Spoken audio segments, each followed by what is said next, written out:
Boom!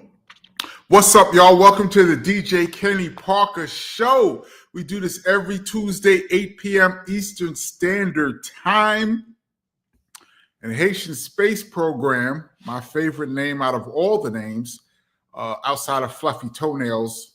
Where's Fluffy Toenails? Is first. I'm going to try to go quickly today because I really want to keep up, man. I say this every week and I fail every week. So let me move quicker today.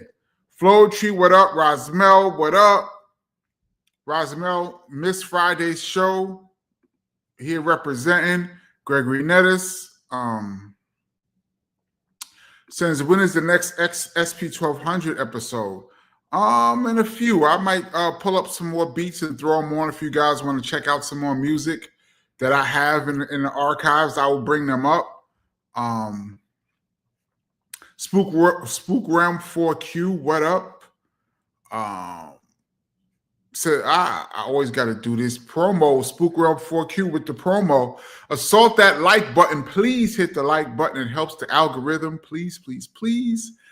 And pick up the book. My brother's name is Kenny. The link is in the description below.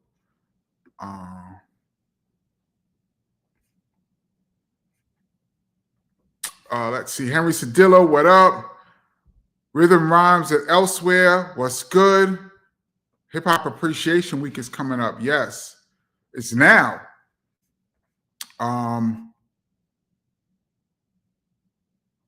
Let's see. Silent Someone, peace. Trying to move quick, moving quick. Ethan Sutton, what's up? Says, what's up, DJ KP? Was the world brighter when you were younger? I don't know what you mean by brighter. That's an interesting question. I mean, when I was younger, do you mean visually brighter, as in colors, as in bright light, or was my outlook brighter? And when you say younger, do you mean a younger adult or do you mean a child? That's a great question. I just would love to get some more clarity. What exactly do you mean by that? Corey Flood, what up? Corey Flood says, here in between watching the Knicks. Yes, I actually had a chance today to go to the Knicks watch party at Madison Square Garden. But I chose to keep the streak alive here with the family. So we got another Tuesday in the books. Big up to the Rewind crew. So yeah, I sacrificed going to the MSG to watch the Knicks party, and I'm here and we rocking. Let me move quicker. Corey Flood, I bid you up. Terrence Hill, of course, what up?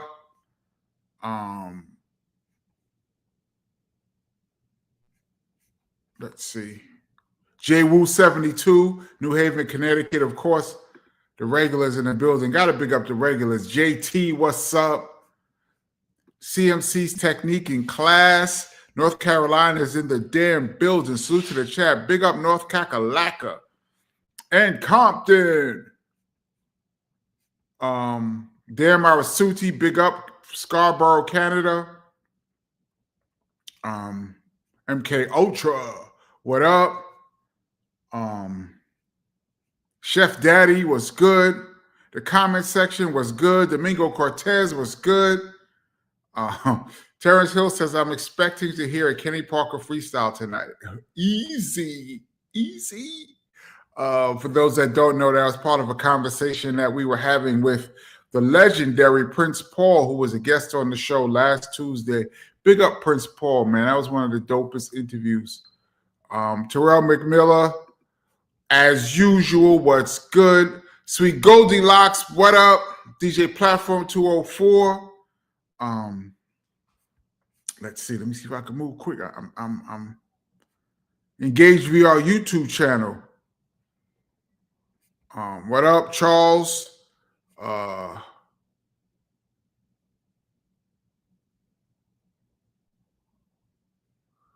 Benny Doyle says, who is this weirdo? Bitchy B or whatever his name is. He said some real slick shit about Scott LaRock back in the day. I just heard it, but I've never heard of this dude. You heard of him? No, never heard of this person. Was he dissing Scott like in a record or something back in the day? I don't know. I mean, after, the whole bridge wars blew up, a lot of people tried to jump in on that momentum to try to make a name for themselves. So it could have been that, or maybe it was something else. I have no idea what this is. Rest in peace, Scott LaRock. John Walker, what up? Patrick Y, what up? Peace to KP and everybody tuning in from Northeast Bronx Valley representation. Word. That's some real New York right there. Corey Flood says, you on the radio, how long do you think we're going to get away with that mess? That's from Public Enemy. One of my favorite records on that album.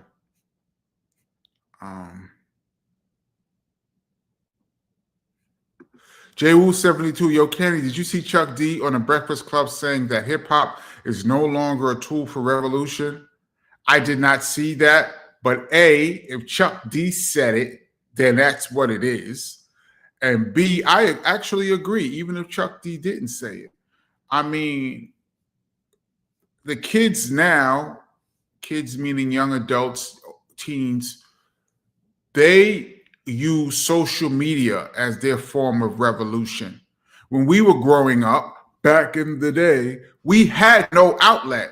You had no voice. The only way you could even be heard is if you were literally a star. You had to do something spectacular to be in the newspaper or on television. So most people did not have a platform. And a lot of the revolution, they said the revolution would not be televised. A lot of the revolution started in hoods and on college campuses and spread word of mouth. But the rappers, starting mostly in 88, big up Public Enemy, big up Boogie Down Productions, big up X-Clan, the God Rakim,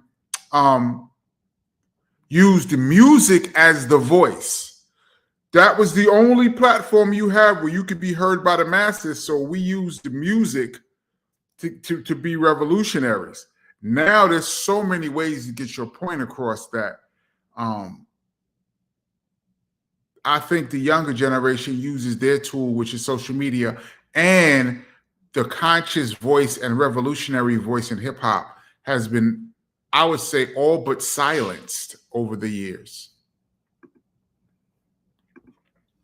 JT, thank you so much for your contribution to the channel.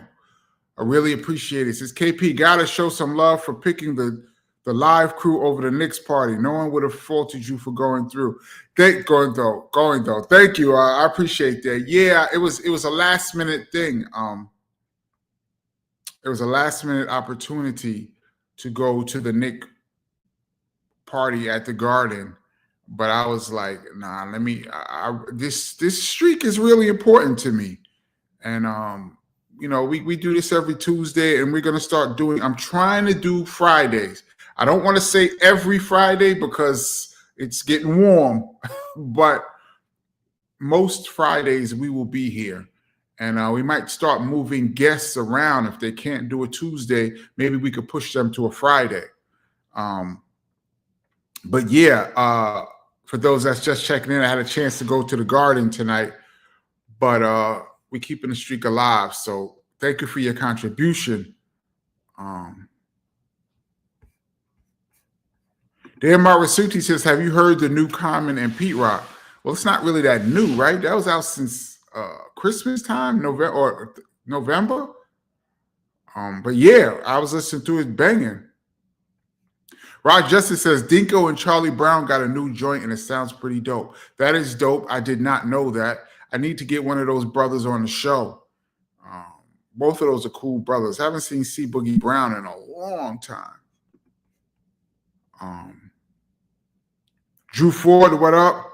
Richard Adlam. I don't recognize that name. Are you new? For those that's just checking in, whether you're new to the live or on the Rewind crew new, please say you're new subscriber or listener so we can give you a proper big up. I appreciate that. Daniel the Don says, Yo, KP, thanks for hanging out with us and keeping the streak alive. Thank you so much for being here, man. Christopher Caldwell, peace, Kenny. What up, though? Greg Ganetta says, Knicks haven't won the championship since Sanford and Son was on. Yeah, you can say a lot of things about what was going on in 73. Yeah. CMC's technique in class, once again, you always come through. Says the great Heavy D had a 58th heavenly birthday this past weekend. Any stories with Heavy? First time I met Heavy D, I talk about it in the book. Let me just show the book for those that don't know what it looked like. The link is in the description below. I talk about the first time I met Heavy D was at the Self-Destruction recording. I went to the studio, Power Play Studios. Of course, Chris told me what was going on. I went down there and I met Heavy D and MC Light for the first time. Those two were recording their parts. And Heavy was cool, and Trouble T-Roy was there too. Big up and rest in peace to Trouble T-Roy. Mad cool. He was there, and Heavy D's manager, Damien D.O., was there too. Big up him. I never really chilled with Heavy D. I've seen him a few times over the years. Always mad cool. He's on the BDP Live, Hardcore Live Worldwide. Y'all know the videotape, which I want to do a breakdown of, but I don't want to get a copyright strike. He was on that live. It was at SOBs. And for those that remember it, or you could check it out on YouTube, that was spur of the moment. We didn't know he was going to be there. Heavy D just came out of nowhere, came down to SOBs, heard we had a show, and just came through. And he just jumped on the mic, and I had the reggae beat up, and Heavy D blazed it. Right there on the spot. We had no idea what he was going to do. And Uptown Records gave the clearance for him to be on the video. So I could say I have DJ'd for Heavy D. I could say that. And there's a source, the infamous 1992 Source magazine with Chris on the cover. I think he's making the fist. The one where he did one about he talked about PM Dawn. This was like the interview like the day after the PM Dawn incident, or maybe even the day the day after. And there's a lot of controversial things said in that interview that caused us a lot of beefs. But I think on the inside, KRS has a, how can I say for YouTube? He has a firearm. Can I say firearm? He has that. I think it's in the inside picture. That was Heavy D's burner. He was at that video shoot. I remember there was a video shoot for the Source. I think the video shoot was not the same day as the interview, but I went with Chris to the video shoot, and he had a burner there. That is Heavy D's burner. He was at the video shoot, and he brought it down. I think he brought it down because it was requested for the shoot, and maybe the photographer knew Heavy. I don't know what was the story, but Heavy came down there with the burner. And the burner that Chris is holding, I thought it was like a sawed off, is Heavy D's. That's the story I never told. Try to think of any other times that I've seen Heavy. Every other time I seen him after that was just, at an event or in passing. But yeah, that's my Heavy D story. Anyway, what's good? Says, hey, KP, just watched the Prince Paul interview. Thank you so much. That was a good one. I'm signing that petition for me to get on the mic. Oh, that'd be crazy. I might, it's never too late. For those that didn't check out the Prince Paul interview, it was last Tuesday. It's up. You can check it out. We talked about everything. We talked for 2 hours. Prince Paul stayed on for 2 hours, and we talked about everything. Like you guys know, I'm a huge Native Tongue fan. That's my favorite collective in all of hip hop. And so to have Prince Paul on here was a real treat for me. And I hope to get some more of the Native Tongue Collective on the channel at some point. And now I'm far behind. What up, KP? Yo, if it was a battle between Slick Rick and Dan Dane, who you got? Well, I know that they're really good friends and were in a crew before they both came out. They were in a crew before the show. I don't know Slick Rick at all. I think I met him once in all these years. We did shows with him and everything. I met him one time. I don't know Slick Rick at all. However, Dana Dane is the homie. Big up Dana Dane, Fort Greene, Brooklyn. In a versus, Slick Rick, I'd have his that one album. The whole album is, he just played the album. It's hard to beat that, man. Jamil says, big up, says, does KRS and DMX have a song together? Not that I know of. Not that I know of, but you know, there could be songs that never came out, or people take verses from here and put it with there. Who knows?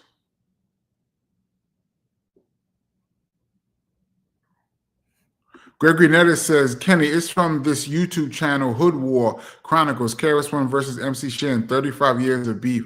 I told Benny Doyle to watch it. Yeah, I saw that on YouTube, but I never watched it. I always find most of these recaps of the BDP stuff to be inaccurate or bits and pieces, so I don't even watch them. I would like to do a KRS-One versus MC Shan revisited with the real story, with some more stuff that's not really out there. I would love to do like a mini documentary. I should just probably go ahead and do it, but who knows? Maybe I'll talk to Chris about that when he gets home from the road. Dre Stack Dollars, what up? Let's see.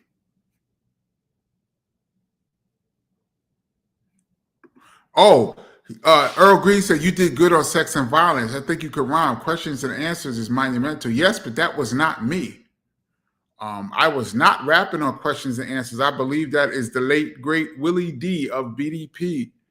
I was not on that. I got to go back and remember, because I got to go back and listen to it, but I don't think that was me. I say a couple of things. I spoke more on the Sex and Violence album than probably at any other point in my career. And that's because Chris really forced me to say most of the things that I said. He's like, yo, go in there, be more vocal. The only thing that on Sex and Violence that was my idea is that on the end of a record, I think it was Say Gal, I would shout out some people, some artists that shouted out BDP at that time. There's certain groups that shouted us out on their records, and we never got a real chance to big them up. So I wanted to shout them out on a BDP song. So I did that. That was my idea. Everything else I ever said was Chris really forcing me. Tampa Bay Boston Terriers, what up?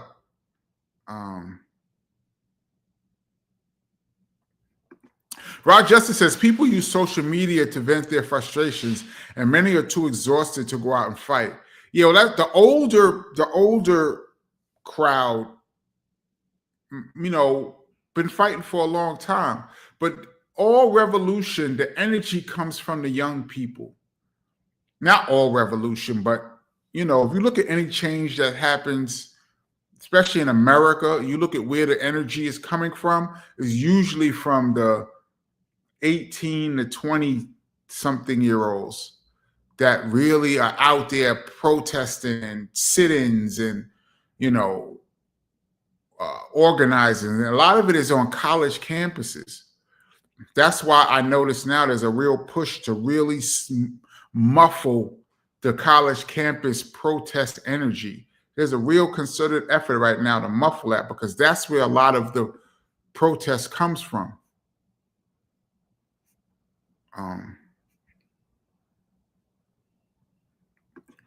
Corey Flesh says, Kenny, the conscious rapper hasn't been silenced. Kendrick Lamar just did the Super Bowl. I don't look at Kendrick Lamar as a conscious rapper, although I'd say by today's standards, probably, yeah. I mean, yeah, I okay, if you want to consider Kendrick Lamar a conscious rapper, I don't think that he is big because of his conscious songs.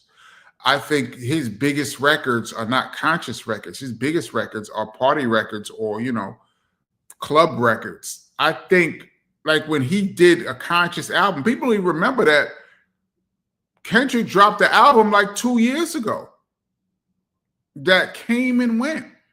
And it was dope lyrically and it had conscious themes and it didn't get that much play. But this year, is a whole different story. But if you want to call him a conscious rapper, and he's one guy, who else is out there?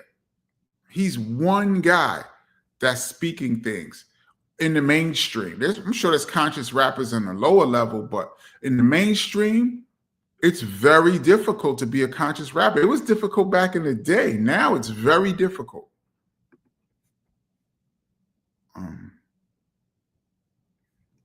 Terrence Hill says you could have done the live show from the watch party at MSG. That might have been dope. Now that you mention it.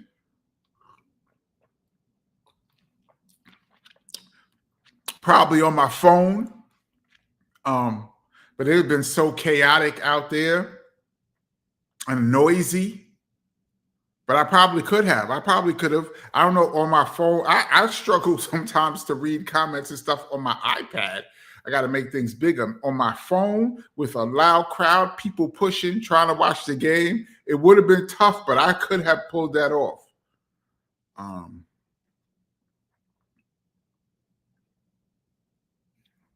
Patrick Wise says, doing this show and going to the Knicks game sounded like an easy choice. We all respect that. Keep the streak alive. Thank you. I really appreciate that. I see people talking about Remy Ma and Papoose. I don't really follow that much. I never met either one of them. Seems like some personal relationship stuff spilling over into the social media world. I see little bits and pieces, but I try not to fill my mind with that stuff too much.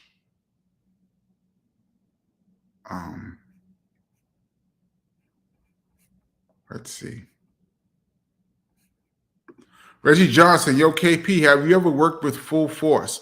No, but I was in the studio in D&D. I think I was working with Heather, and Bow-Legged Lou came into our session, and I was like, Bow-Legged Lou, what's up? And he's like, hey, nice to meet you. And and he stuck out his hand to shake my hand, and when I shook his hand, he had a buzz, what you call those things? A buzz handshaker, like a joke thing that goes zzz. And when I shook his hand, it went zzz, and he started laughing like he was going around the studio trying to buzz people with this handshake thing. So I guess he was in like a prankster mood, but I thought he was serious. And I was like, hey, Bow-Legged Lou, I know who you are, much respect. As soon as I shook his hand, zzz, and everybody laughed. So that was the only time I ever met Bow-Legged Lou. That had to be in like 94, 95, something like that. That's the only time I ever saw him in my mind. JT says, gotta disagree with the great Chuck D. Hip-hop will always be a tool of revolution. The youngins just use it differently. Can't give up on the next generation, even as we get older and less relevant. Well, what youngins are being revolutionary? I would love to see. I'm not a super aficionado of today's music, but I know enough of it because I play out in the clubs and I play for young people. And all this, first of all, they could be revolutionary, and I just don't even understand what they're saying, because 80% of the songs out right now, I don't even understand what they're saying. it's almost like they're speaking another language. I have to really take my time and listen and try to really pay attention and listen to their style of rap. And I don't think I care enough to listen that hard. So they could be revolutionary, and it just goes past me. But from what I can decipher, I don't hear these young boys talking about much of anything. You subtract Kendrick Lamar from the equation, and there's not much. I don't know. Not in my opinion. I don't know. Engage VR YouTube channel says 1973 Hungry Man TV dinners. Yo, Hungry Man TV dinner was so incredible. Put it in the oven, took like an hour. Then it was so hot you had to wait like 20 minutes to eat it. Same like a pot pie. Used to love those. It was very rare that I got a chance to eat a TV dinner. The calories were ridiculous back then too. A Hungry Man TV dinner probably was like 4,000 calories. But yeah, that's you just brought up a good memory. Richard Adams says, yo, I'm live and rewind. Big up Kenny, good and plenty. Yes, thank you so much.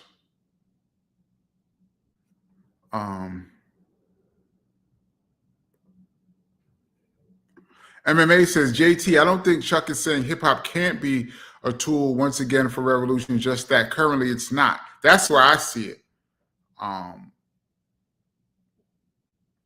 It could be if the right artist presented it in the right way. Maybe these young kids might listen to it, because it's not like they're not revolutionary. Some of them.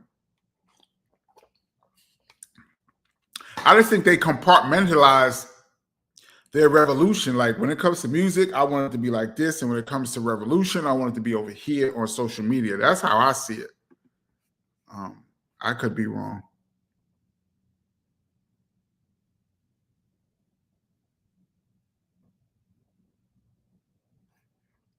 This is weird. Benny Joseph agreed, JT, can't give up, but I'm losing faith. Some goofball said something slick about Emmett Till, and that is unacceptable. You know, things like that, and you're right, it is unacceptable. Things like that, those are trolls. A troll will do anything and say anything to be noticed, even if it's disrespecting a tragic story like the Emmett Till story. A historically tragic story. But a troll will say and do anything. They just want a response. I've learned that on this social media that a lot of times you just got to ignore certain people because they're looking for something. They get such a high causing turmoil on a chat comment section. It's like their thing. They'll do anything. They'll switch up. They'll say one thing, and if that's not working, they'll say the complete opposite to see if that'll work. It's crazy. Let me scroll down a little bit because, of course, I'm falling behind. Ed Olivier, what's up? Triggs 9802, what up? This is a great question. Old School Food Kenny, whose burner was Chris holding on the By All Means LP cover? Any trivia on that shoot? I have no idea. I was not around at that time. I mean, I was around, but I was in school. I have no idea. That's a great question. Although I've heard Chris say a few times, he said it to me, that on the Criminal Minded album cover, that is his burner that he's holding at that time. That was his burner.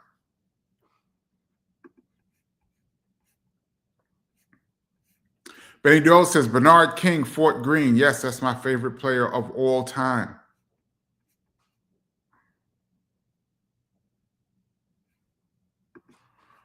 David Scott says, how about that BDP Live album get re-released on vinyl? That'd be dope.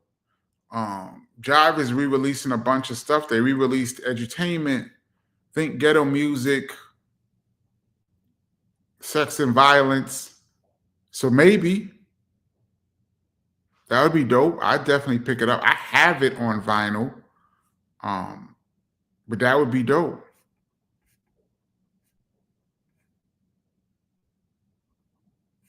Terrence Hill says 21 grams, KRS, DMX, and 2 more. Wow, I did not know that.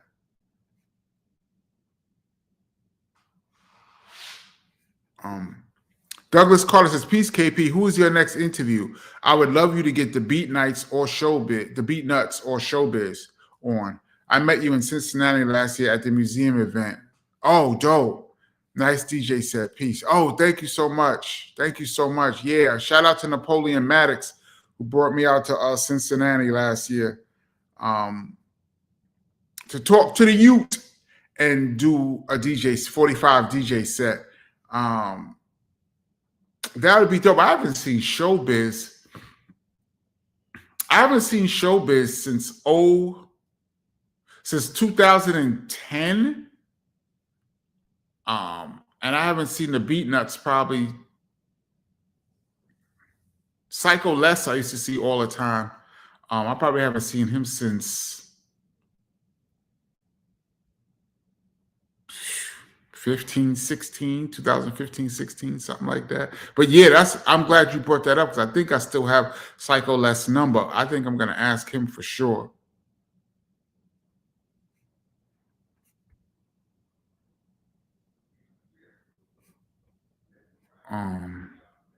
Wow. Corey Flood says, Paul was dope because he was glad to be here. I'm gonna say it. Pete Rock was my least favorite interview here. He was so dull. When I spoke to Pete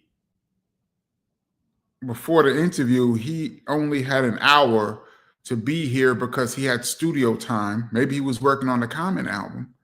He had studio time at 9. He had to leave at 9. So he was scheduled from 8 to 9. Then due to technical difficulties, he didn't get into like 8:15. So we only really had 45 minutes with Pete. So I don't know. Maybe we could bring Pete back on one day. That's my dude, though. That's my dude for life. But yeah.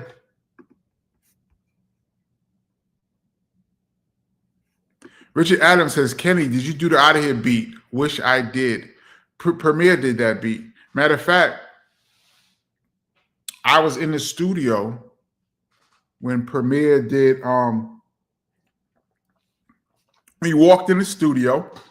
I came there with Chris, and Preem was just about finishing up the beat. I remember Chris had left out the room, and there's me and Will was there, Willie D, and he said, "What do you think of this beat?" And he hit the machine, that beat came on. Do, do, do, do, do, do. We was like, "Oh, this is crazy." And Preem was like, "You like it? Sounds good?" I'm like, "Yeah, it sounds real good, Preem." I believe that was the second song they worked on. The first being the P is Free remix. And I think the second song was Out of Here, which had different verses on it than the one that came out.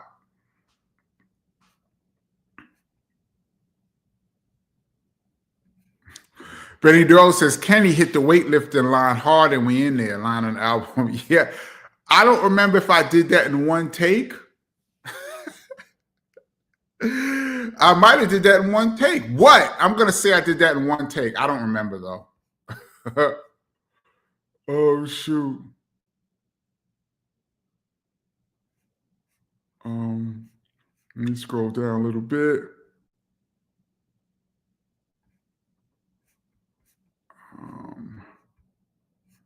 Supreme Divine said Kendrick Lamar is not real hip hop.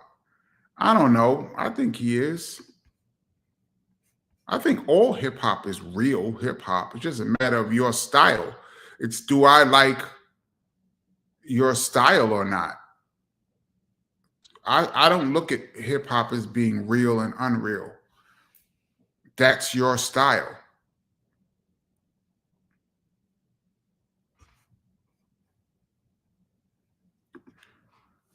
Spook Realm says Kenny got the voice, he just needs the confidence. Chris broke it down in How Not to Get Jerked. That'd be the I've never rapped in my life. So you got to imagine it'd be like doing something that you've never done in your entire life, and thousands of people will hear it and comment about it.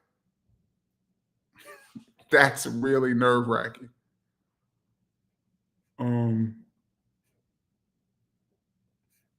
Vincent Ross says, good evening, DJ Kenny Parker. Are you a fan of Arrested Development? Yes. Of course, Everyday People was one of my jams. I play that all the time in my sets. And that's one of them records where the remix won and changed the whole trajectory of the album. That was original. The remix video version was originally not even on the album. And I loved Mr. Wendell. Mr. Wendell was a dope record about, I like Tennessee. I like the singles, but Mr. Wendell, as a person who has experienced homelessness, Mr. Wendell hit home for me. So I thought that was a dope record and a dope concept. I never met Speech, but I met the young lady who does the ad-libs.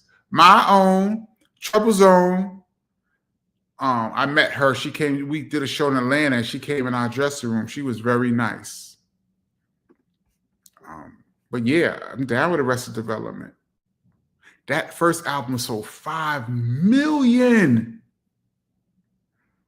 5 million. Ridiculous.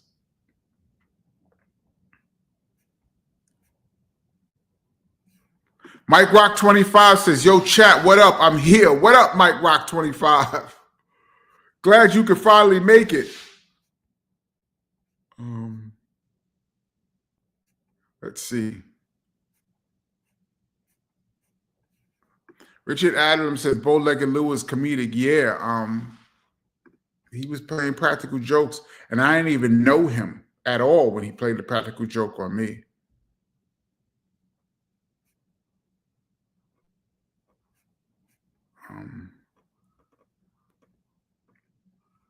Terrence Hill says 80% of the songs out now I've never heard and don't want to hear. I would have to concur with that. Not trying to hate on the youth, but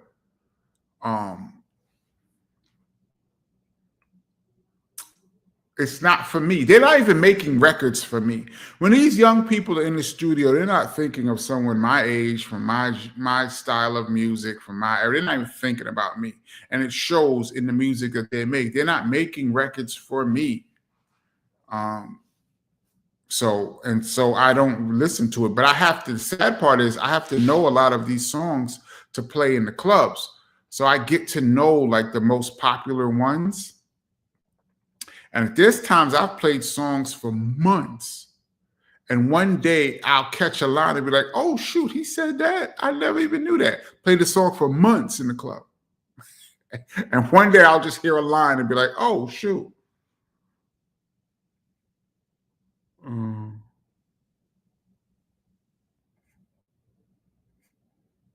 Let's see. Richard Adams says, I thought Little Baby tried Conscious. Nah, forget that. I don't listen to him like, I don't know. I don't know. Raj Justice says, I hear analog drums, 808, and triplet hi-hats, and I just tune out. I don't hear nothing. I mean, everyone is using the same sounds and the same patterns. But it's been going off. They seem to like it, man.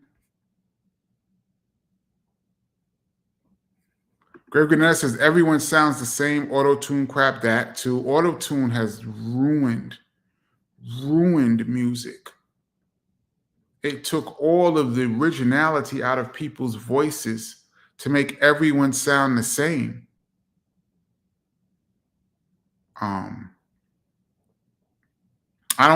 Auto-tune is probably right at the top of the worst things that ever happened to music in the history of music, in my opinion.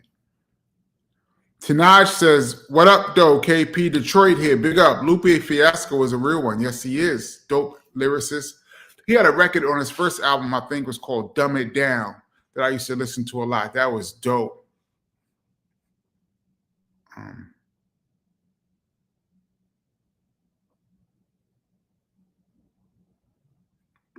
Guess who says, does anyone and any know if there's anyone going live and have people in chat come on and go ahead with rhymes?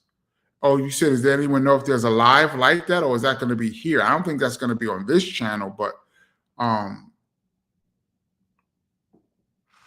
don't know. Maybe somebody in the comments section can answer that question.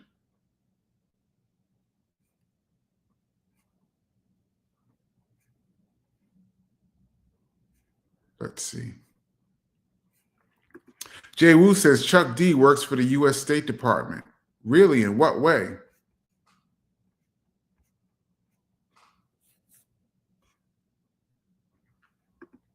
This is interesting. Joey Joe says the internet has given power to internet trolls because they know nobody will kick their ass if they said the trolling things they said in person. Absolutely, that's a fact. I think they should pass a law where everyone's real government name should be attached to the things that they say. I believe in freedom of speech. You should be allowed to say anything you want to say, but your name should be behind it so that when you say something, it's out there for people to know who said it, and there can be consequences for your actions.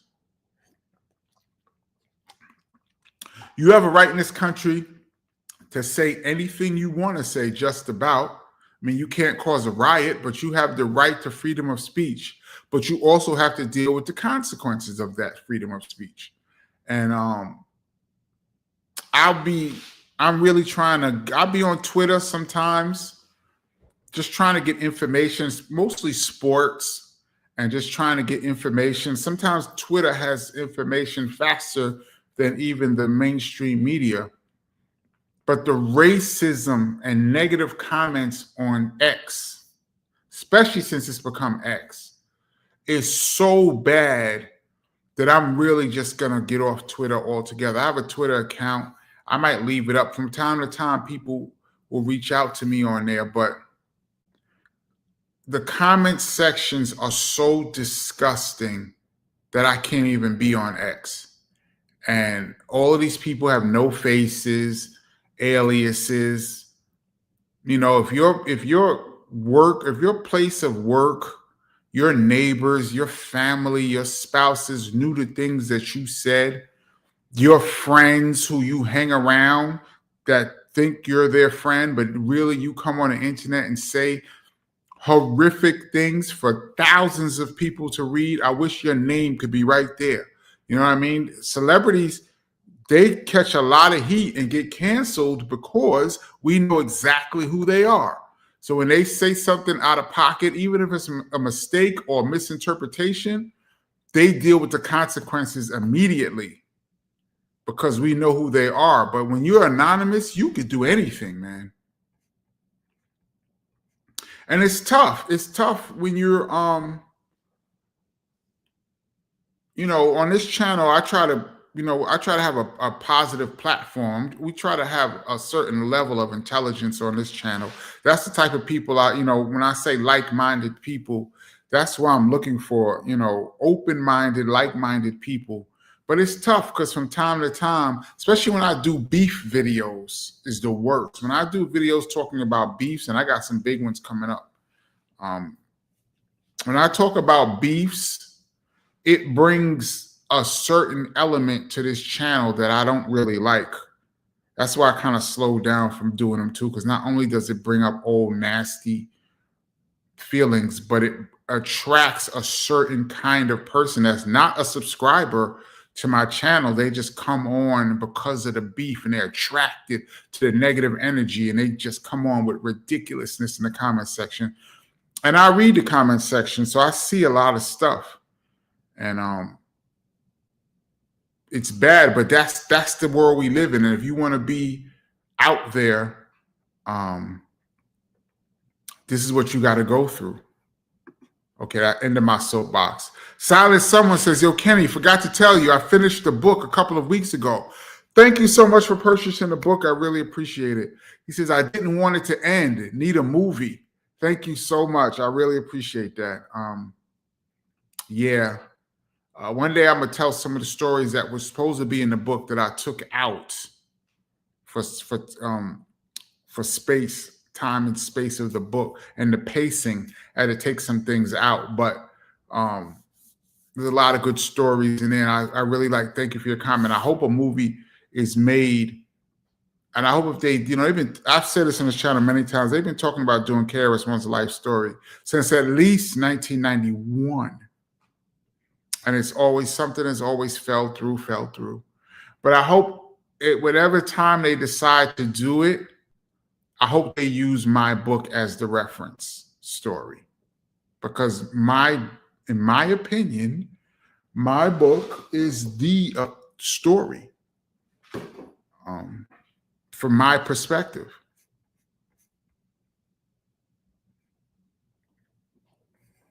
Joey Joe says, one of my favorite quotes of all time. This should go down as like a Socrates quote.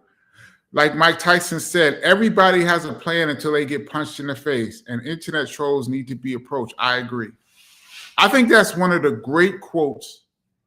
Mike Tyson has said a bunch of things, memorable things, and hilarious things, and scary things. But I think that line is going to be one that he will be remembered for all time, because it's already viral and it's accredited to him, and it's so on point.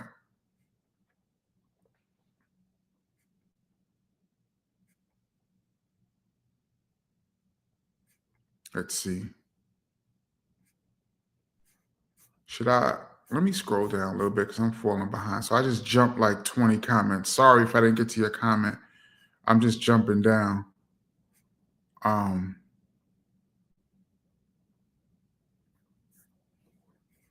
April 7th artwork, what up? Says Kenny, if you could not use Kenny Parker as your MC name, then what would your second choice be? That's mad funny. I don't even think about an MC name.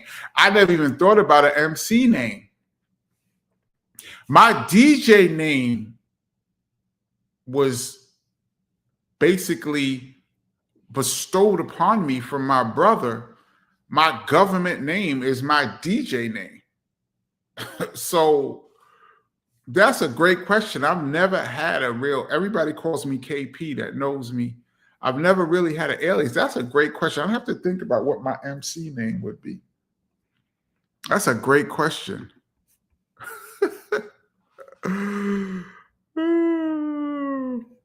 Patrick Wise says, as long as KP can say anyway in his lyrics, he would kill it.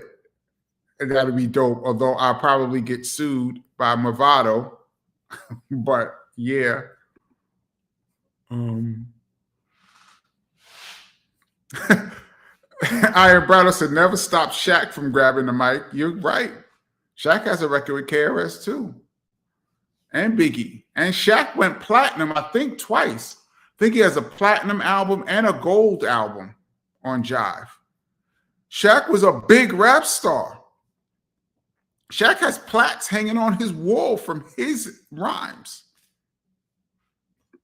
Shaq is the most successful recording artist, athlete ever.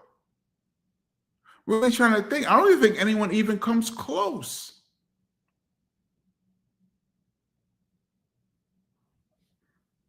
I don't think any athlete, professional athlete, comes close to Shaquille O'Neal. Master P played ball, and he made it to I think he was in like training camp for the NBA, or like he made it to like the early rounds before he got cut, but he was on an NBA roster. So he's a professional. He never made it to the actual NBA, but he was in they didn't have a G League then, but he'd be considered a G League type player. But Shaq is the most successful professional athlete recording artist of all time.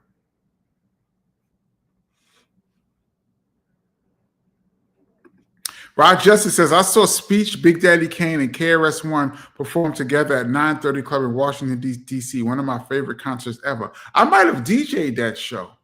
930 Club in D.C. used to be rocking. We used to perform there all the time. We did shows with go-go bands there. We did shows by ourselves. Rocking. I forgot about the 930 Club. Is that still there? Probably not.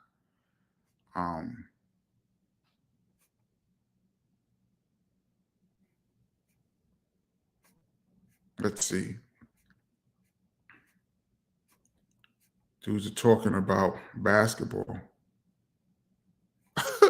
Patrick Wise says, KP, who's the tallest guy you ever guarded on any level in basketball? I think I mentioned this in this channel before. When I was in college, my school, St. Peter's University, big up St. Peter's University, played Marist College. I think there might be a university now. It was Marist College. And their star was 7'3" Rick Smits, the Duncan Dutchman. And when he was on the Indiana Pacers, he used to kill Patrick Ewing. I used to be so mad. I used to be like, yo, we're supposed to have the advantage here. And Rick Smits is killing us. I played against Rick Smits in college. And one time he got the ball and went up for a hook shot, and he was outside of the paint. So he was a little bit outside of the paint. He was like right where you would line up for a free throw. He was like right there, and he went up for like a jump hook. And I tried to come down from behind and try to block it from behind. And he just leaned in and banged it. Boom! He never even came in the paint. He might have landed in the paint, but he took off from outside the paint, but it wasn't a running jump. He just took the ball, turned, and banged it from outside the paint and on me, basically. So to answer your question, I got dunked on by Rick Smits in college. And he's 7'3". I don't think anything will pass that. Long Life says, Kenny, did anyone in BDP play any instruments? Well, it depends on what you mean by play, because there's a guy named Sidney Mills. He's heavy on the Ghetto Music album. He's the guy in the You Must Learn video.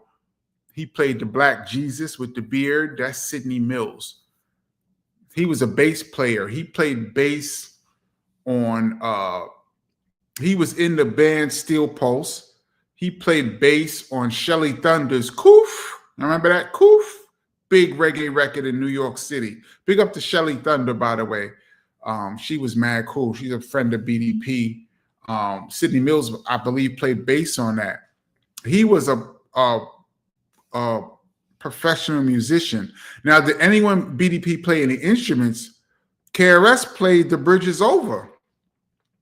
On the piano. That is KRS-One playing. So did he play that instrument? KRS-One played the piano on The Bridge Is Over. So yeah, there's songs that I produced that I manipulated the keys and kind of played my own melody. So I would consider myself playing an instrument. I'm not a professional musician. I am a professional musician. I'm not a accomplished player. I'm not classically trained in any instruments, although I did study trombone in grammar school from 6th grade to 8th grade, 3 years of trombone in the band, and I was in the school band. I haven't played trombone since the 8th grade, but yeah. But to say, I say all that to say, if you played musical notes on a record, you played an instrument. Now, are we trained? No. That was a very long-winded answer. Terrence Hill said today's MCs sound like Charlie Brown's teacher. Wah, wah, that's funny.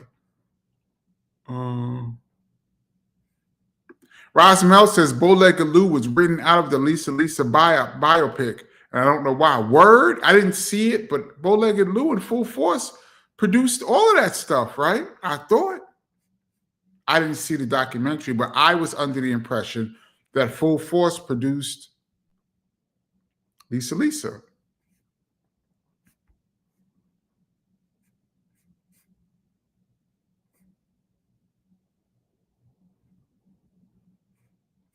I just saw a real questionable comment on here. I'm not even going to read it, but this is what I'll be talking about when I say trolls.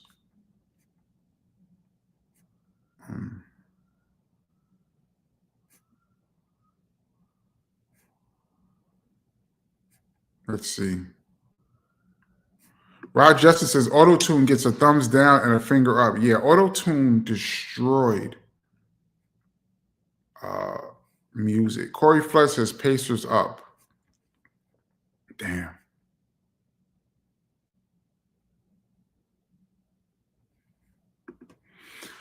Ilroy says, I saw one of your Friday episodes where you said you didn't like live bands. You need to check out DMA. They are incredible hip-hop instrumentals.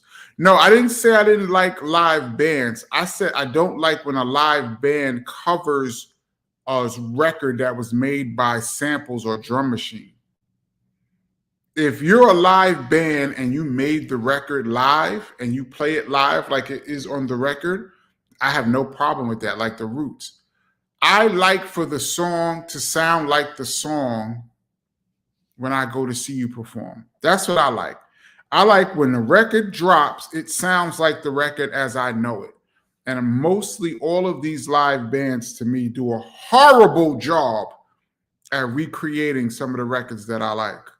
So it's not that I don't like live bands. I don't like live bands recreating hip hop records.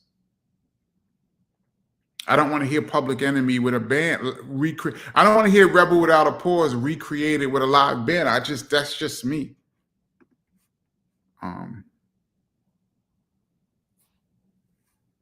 Kennard Roberts says, hey KP, I just realized that DJ Run was in Houdini's video Big Mouth. I did not know that. I'm a huge Run DMC and Houdini fan.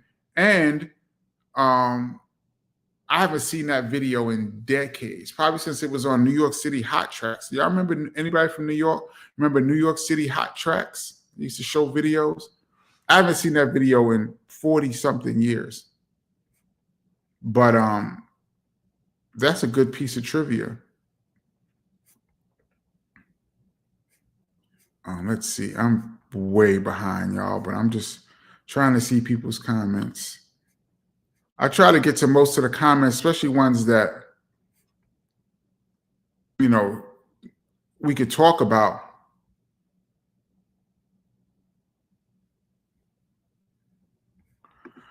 Call it how I see it. I don't recognize that name. What's good? Says, that's all well and good, Kenny, but the truth is punished now. So it's no wonder folks speak anonymously.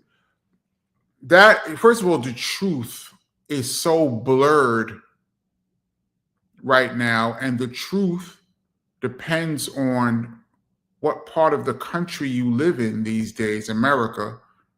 And there's so much false information being spread on YouTube, on social media, that you don't even know what's true and what's false. And with AI coming, it's going to be very difficult to differentiate between what's true and what's false. And that's going to be very scary.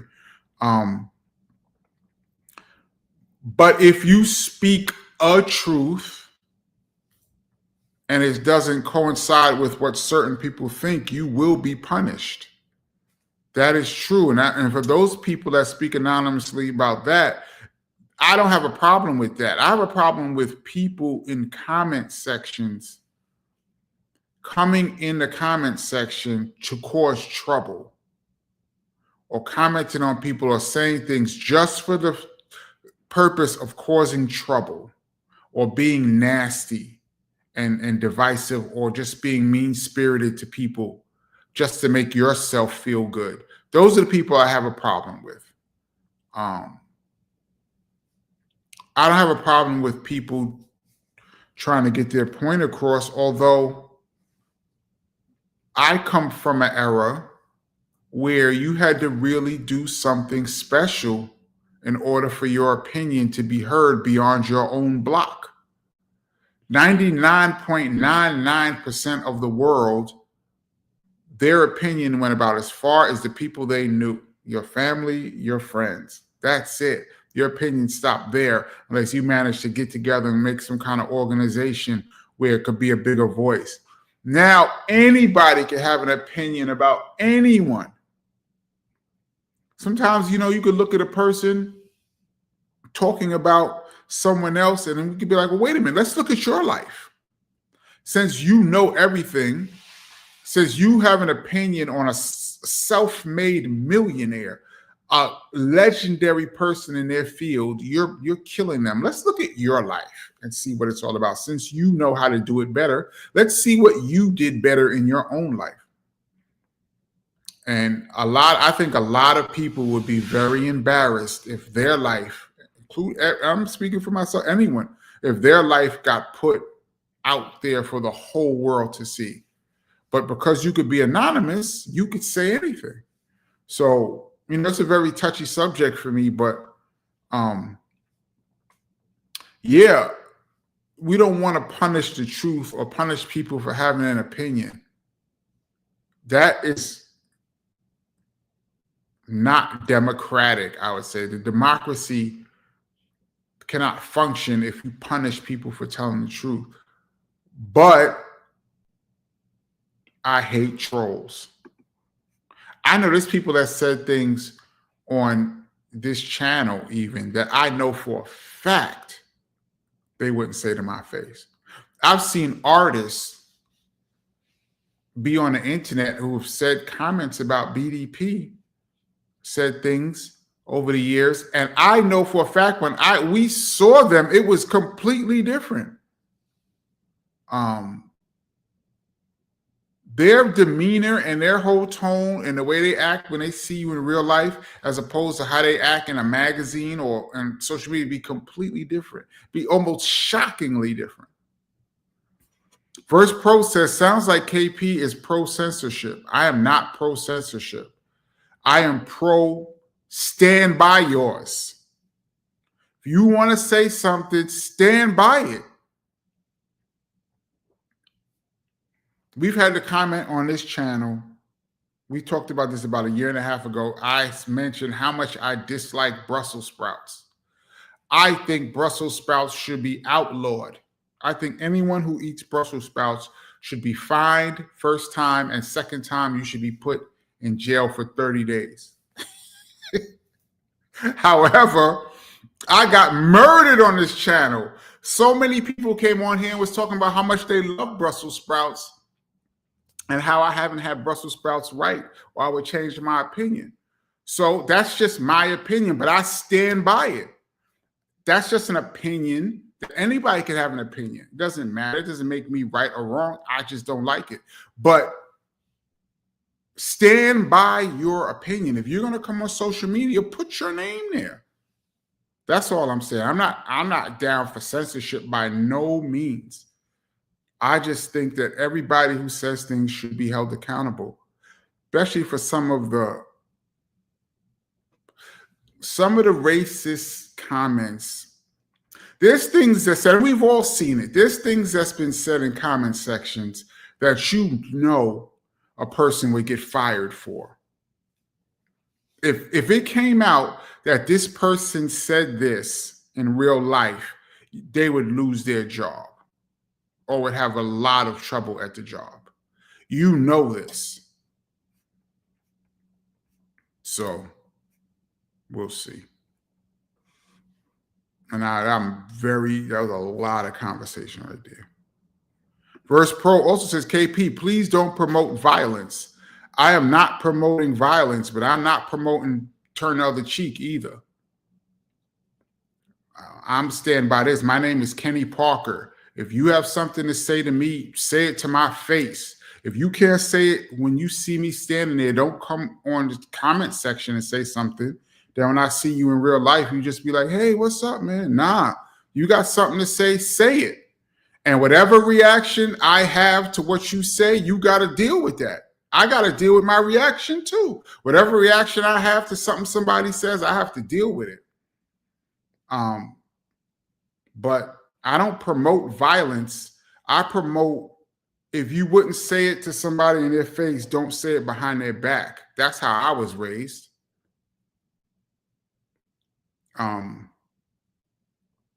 That's a code that I live by. If I wouldn't say it to you in your face, I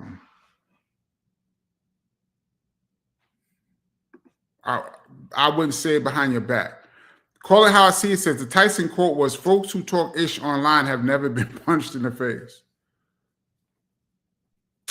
I could hear that too. As getting punched, if you ever got punched in your face really hard, it would, and you knew the threat of that happening to you again based on saying something to somebody was there, it might affect what you say. No, that's promoting violence. I'm not promoting punching somebody in the face, but there's certain things that you can say to me that might trigger that reaction. Whether it's right or wrong, it might. That's just how I see it. There's people that's probably going to disagree. Excuse me. And that's fine. This is my opinion. Patrick White says, KP, usually when they do a biography movie, they try to overhype stuff. But your story needs no overhyping. It's unreal in itself. Thank you so much. I really appreciate that comment. The subtitle of my book is The Greatest True Hip Hop Story Ever Told. And I don't say that lightly, but I love biographies and documentaries on people and behind the scenes and stuff. And I pretty much look at just about all of rappers' stories. And I just don't think there's any one story that really is anything like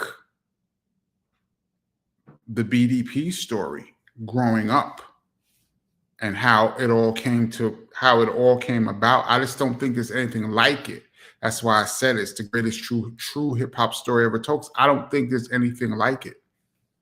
But I really appreciate that comment. I worked really hard on the book. I'm gonna big up my co-author Rose D. We really worked really hard on the book. And I appreciate that from the bottom of my heart, really.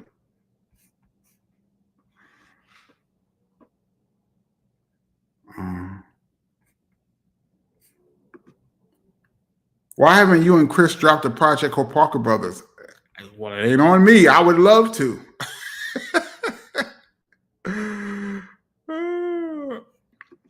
Benny Doyle says, oh shit, Kenny dropped 2 anyways tonight. Yes, I did. I got 2 because y'all, I was only going to come with 1, but then somebody put it in the comment section. So I never, miss a chance to get my anyways on.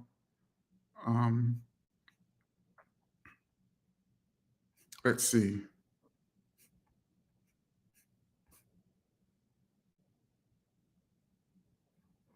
Engage VR says, I remember seeing that Kobe R&B album. Kobe had an R&B album. Absolutely. Kobe had an R&B album. Allen Iverson had a single. I think it was on Sony. Was it called 40 Glocks or something? And he got in big trouble. David Stern brought him into the office over that song.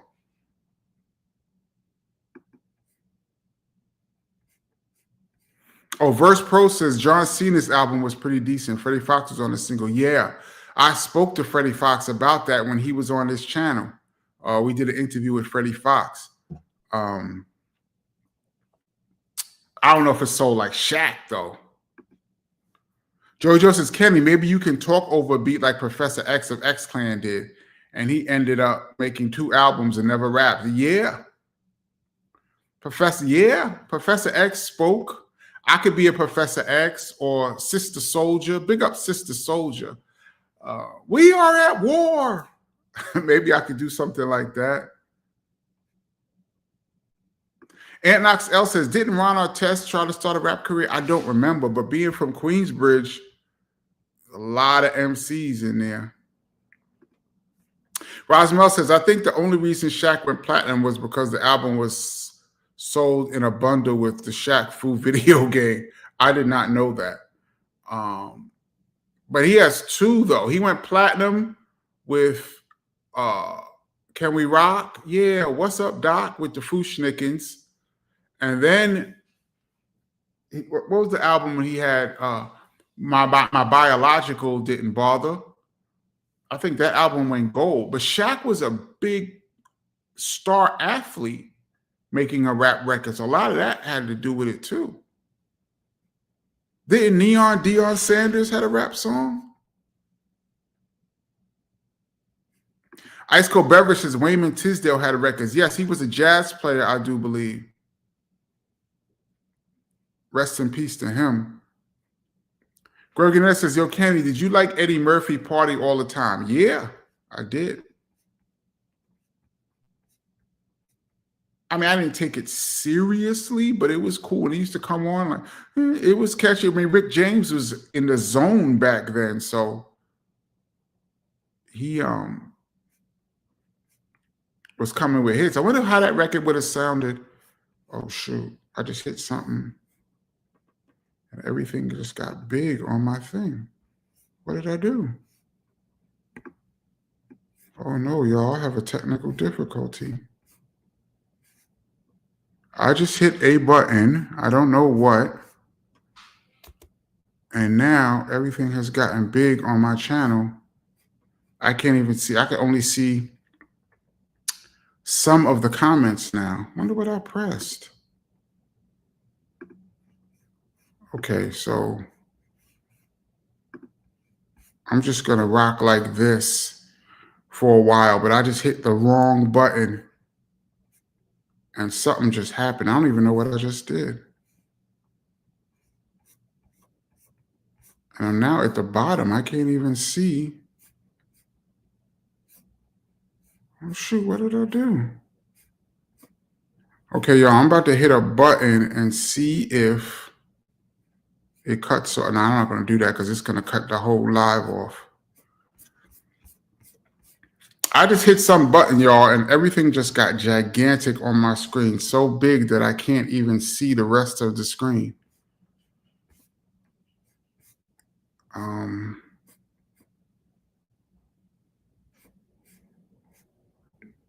I'm going to try to see some more comments, but I can't even see what I can see, and we're going to try to rock on, but it looks crazy. I wish y'all could see what I see.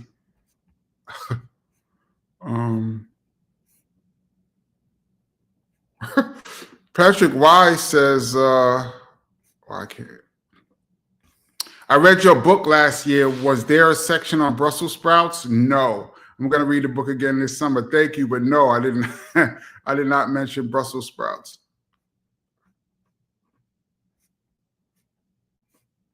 Patrick Sargent says, a KP code of conduct.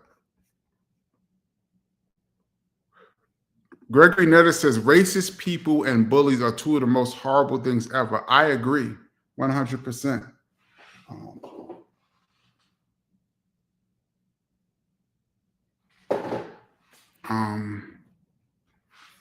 I agree 100%. Let's see.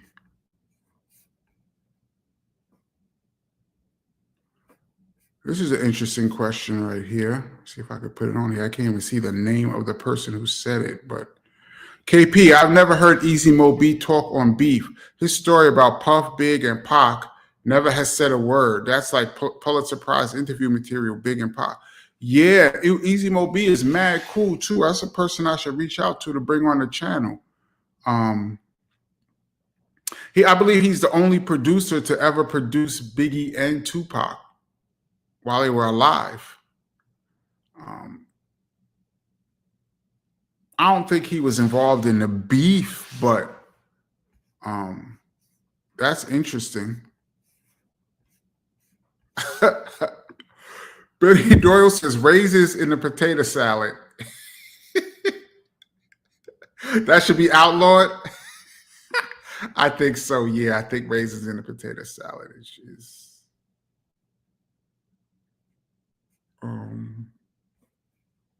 Brooklyn Geek says KP just promoted violence against Brussels sprouts, though. I think if I was ruler of the world, I would just end Brussels sprouts. I would end them. They could not be bought. Joey Joe says, say the wrong thing to KP and you'll get it like PM doing got it by KRS. No, I'm not. Once again, I'm not advocating violence. I like open discussion. You could say something to me. If you have a different opinion of mine, let's talk about it or whatever. As long as it's not disrespect is what it is. It's not the wrong thing. It's disrespect. You shouldn't disrespect people and not expect some kind of response. That's the word I'm looking for. Disrespect. MMA says, jive turkeys beware. That's right, jive turkeys.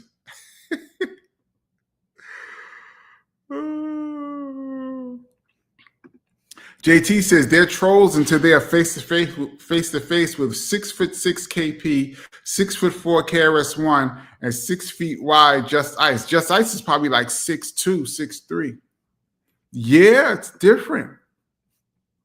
Not saying that size is everything, but you know.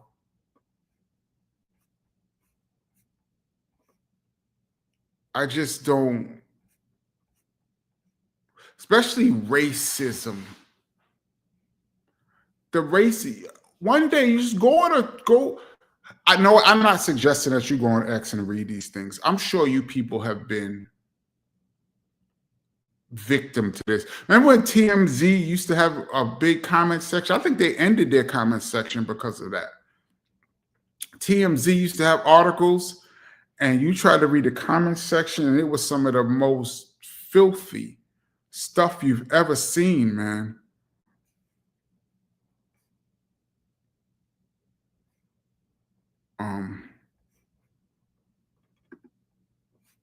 Patrick Sargent said there's a racist lady on Reddit's video. She flashes the camera, then gets punched in the face and runs out the store and plays victim.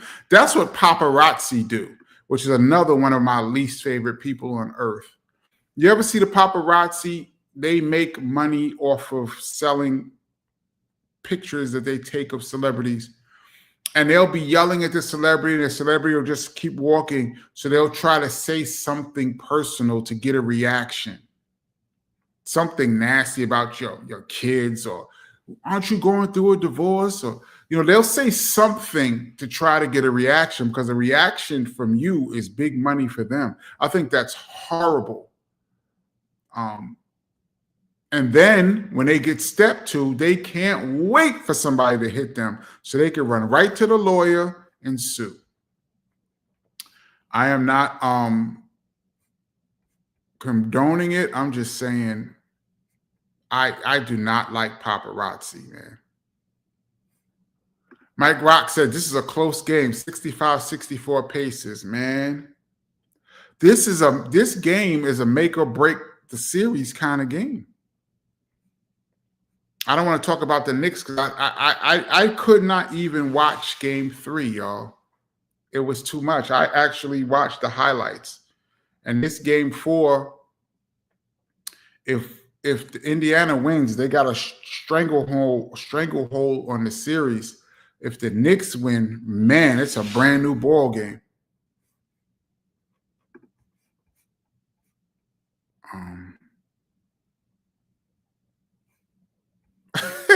Patrick Wise says that's a hell of a front line. KP already put the fear in his neighbors by himself. Big up to my neighbors, man. I have not seen or heard from them since. For those that did not see the SP 1200 edition live, the second one, I played a beat and the neighbors started banging on the wall. Guess it was too loud. So I had a conversation with the neighbors and we cleared it up. I have not seen them since then.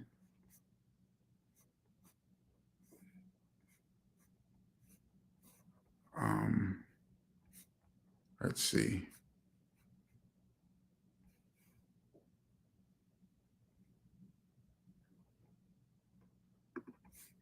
MPE London says, if you ain't been punched in your face like ever, don't talk to me funny online. Big up attitude.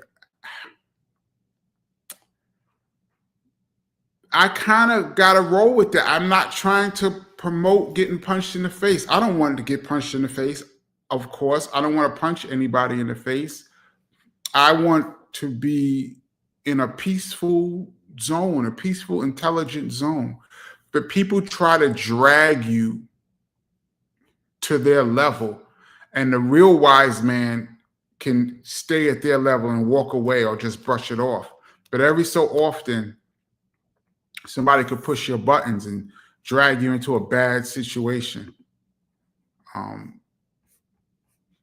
A lot of times it could end up being something that'll really affect your life or your freedom.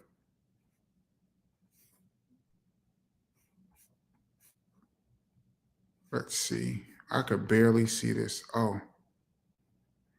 Oh yeah, Joey Joe says this week Denzel had to approach a person talking trash to him at an event. Did you see that? Denzel was walking, I guess, where was he? At Cannes Film Festival? And it looked like he was cool talking to people, and either he recognized somebody or the guy was saying something, and Denzel really laid into the guy. And I bet you that dude sues Denzel. Bet you he said he can't sleep at night and he's been traumatized by Denzel and embarrassed and he needs $1 million. I bet you that dude sues. But yeah, Denzel just did it the other day.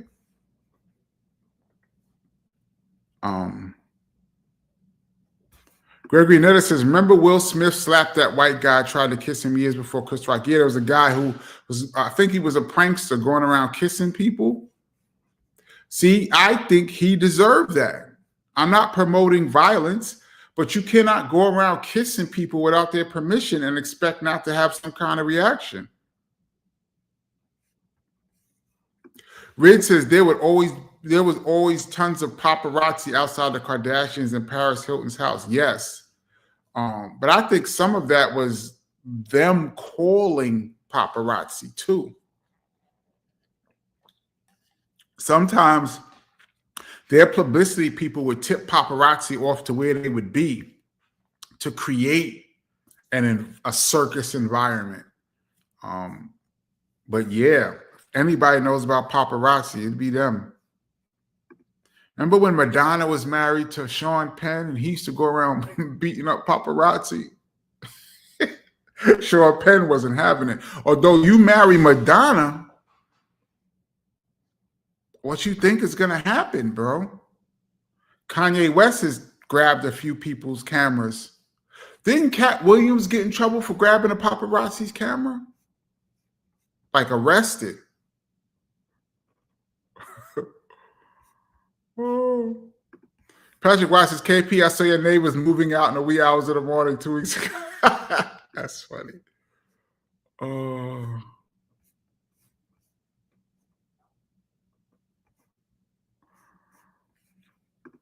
Gregory Ness says, all your neighbors Karens, Kenny? Not to my knowledge. My neighbors said it wasn't them. So my neighbors completely copped a plea when I knocked on the door.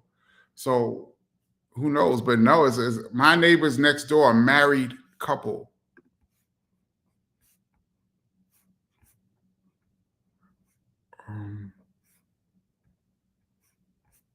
This thing is still gigantic on my screen, y'all. And I can't really close it. I hit some button on this program and I don't know how to get back to where it was in the beginning. So I'm just going to ride it out. We're already at 1 hour and 24. So I'm going to hang out for a little while longer, y'all. And then I'm going to jump off and I'm not going to watch the rest of this Knicks. I don't know if I'm going to watch it, y'all. I may or may not. I might just peek at the score. It's too much, man. I'm gonna watch Game 5. If the Knicks win tonight, I will definitely watch Game 5.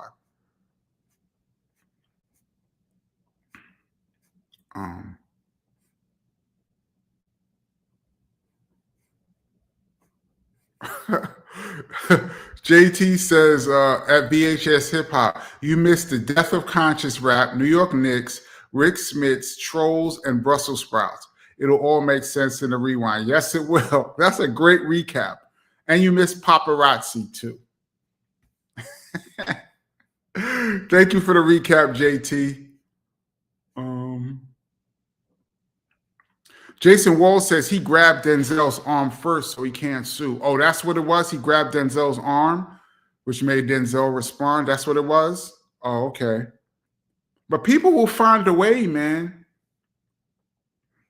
It seems like it doesn't really take much to bring a lawsuit to court. Like, what's the criteria?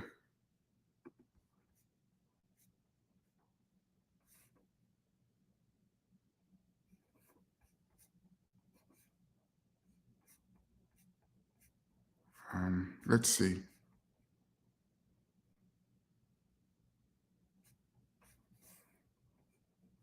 Baydor says, when I met Mike, all I wanted to talk about was Len Bias, and he was pretty cool about it.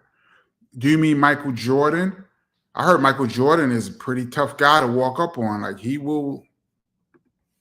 not pleasant sometimes.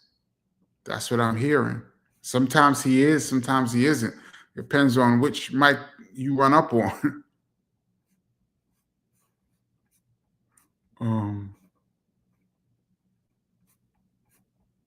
Let's see.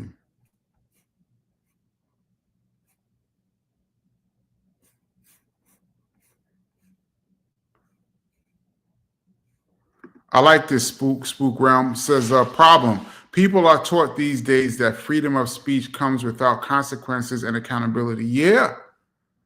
I believe it comes from social media. I believe it comes from anybody could say anything about anyone at any time, and there's nothing could happen to you. It wasn't like that in school or the schools that I went to or the hoods that I grew up in. You say something about somebody, it could be 3 o'clock. If you said something about somebody, I went to public school in Brooklyn, mostly. If you said something about somebody in public school in Brooklyn, you might hear 3 o'clock. And when somebody says 3 o'clock, you know what that means. Anybody out there ever remember 3 o'clock? 3 o'clock. Oh, man. Mike Rock says Pacers 69-64 halftime. That's a lot of points. That's a lot of points. I don't know who a high-scoring game favors more. Somebody better play some D. I think the first team to play some D might win this game. All right, y'all, we approach an hour and a half, and I am having much technical difficulties on here. I just pressed the button, and that didn't help. I think I met down at, this button I pressed got me all the way down to the bottom. All right, I'm going to see these last comments, and I'm going to jump. Oh, Red says, meet at the park. That's what y'all used to say back in the day, meet at the park. Meet at the park. That's how, meet at the park. Riley Mel says, that means you better run home. Yeah, 3 o'clock. Silent somewhere after school. Yup.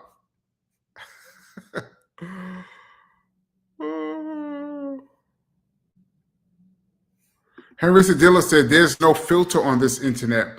I've seen a couple of videos where the person trolling got pushed up on slipping in the streets. Yeah. I could get step 2 just from this channel. I may say something to offend somebody, which I do not want to do.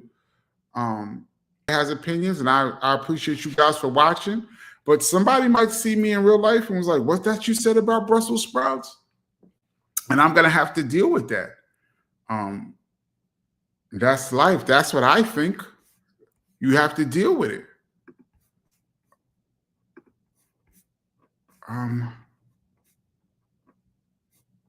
Let's see. I'm gonna try this.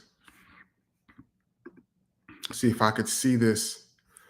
Thank you. I can't even see the name. Oh, Gavin Lockhart. Thank you so much for your contribution to the channel. Really appreciate it. Thank you. Says, let's see. Every day we are being pumped with the message that it's wrong to have a leader and believe in something. Yeah, I could hear that.